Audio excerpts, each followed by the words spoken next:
Il fallait donc l'éliminer avant, ou perdre le contrôle total de l'Afrique. Voici toute la raison qui guida la France, les États-Unis, la Grande-Bretagne et leurs alliés dans leur campagne contre Kadhafi.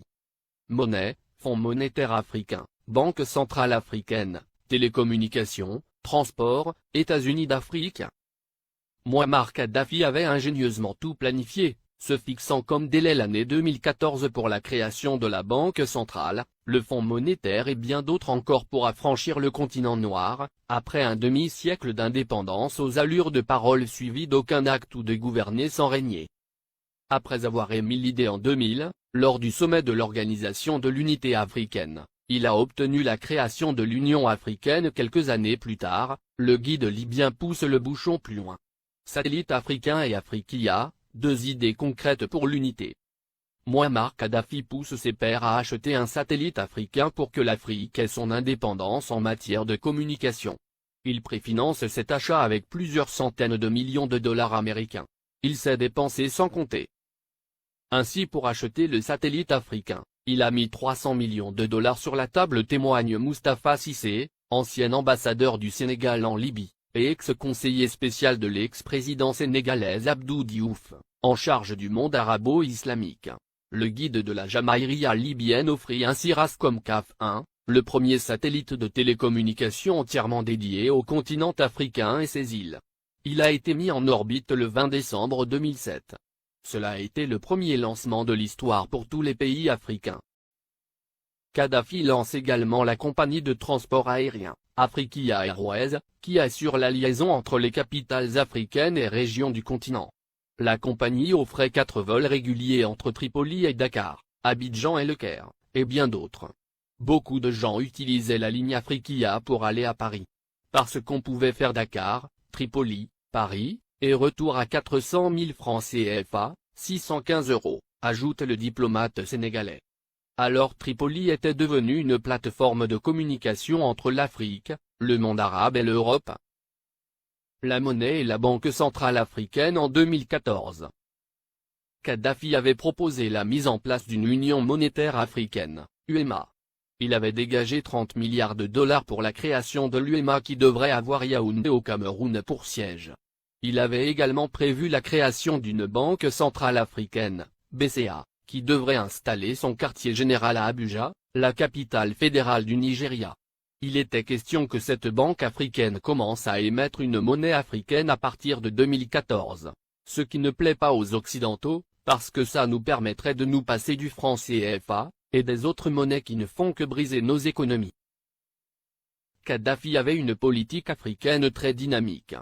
Du Sénégal au Tchad, en passant par la Guinée, la Côte d'Ivoire, le Ghana, le Libéria, le Bénin, le Togo, le Nigeria, le Niger, le Mali, etc. Le guide libyen a investi des milliards de dollars dans les secteurs agricoles, hydrocarbures, hôtellerie et tourisme, et dans l'équipement. Au Mali, le plus petit investissement libyen est chiffré à 50 milliards francs CFA dans l'industrie hôtelière. Ces investissements libyens dans l'hôtellerie sont estimés à plus de 50 milliards de francs CFA, a déclaré Oumar Bala Touré, directeur général de l'Office malien du tourisme. Plusieurs autres centaines de milliards ont été investis dans le secteur agricole. Pour les Maliens, Kadhafi est un homme qui s'est engagé pour la cause africaine. Le Conseil national de transition, CNT, est considéré au Mali comme un organe rebelle soutenu par la communauté internationale. Dès le début de la révolte à Benghazi, et l'entrée de l'aviation étrangère, des associations musulmanes et des partis politiques avaient organisé à Bamako des manifestations de soutien à Kadhafi, dénonçant une invasion occidentale. Le guide libyen a, par ailleurs, dégagé plusieurs milliards de dollars pour la création de banques sahélo-sahariennes au Sénégal, Mali, Niger, Mauritanie, Tchad, etc., et le rachat de plusieurs compagnies occidentales en Afrique pour réduire leur emprise sur les économies du continent. C'est par exemple le cas de Mobil Oil, du groupe américain, ExxonMobil, qui est devenu Oil Libya dans la majeure partie de la sous-région ouest africaine. La Guinée-Conakry doit sa toute première chaîne de télévision à Mouammar Kadhafi. Il le lui a offert au nom du peuple libyen comme présent au peuple frère de la Guinée en 1979. Il a également équipé l'armée guinéenne, de l'armement lourd aux uniformes des soldats pendant plusieurs décennies. Sans compter un appui financier gigantesque. La vie des Libyens de l'ère Kadhafi. 1.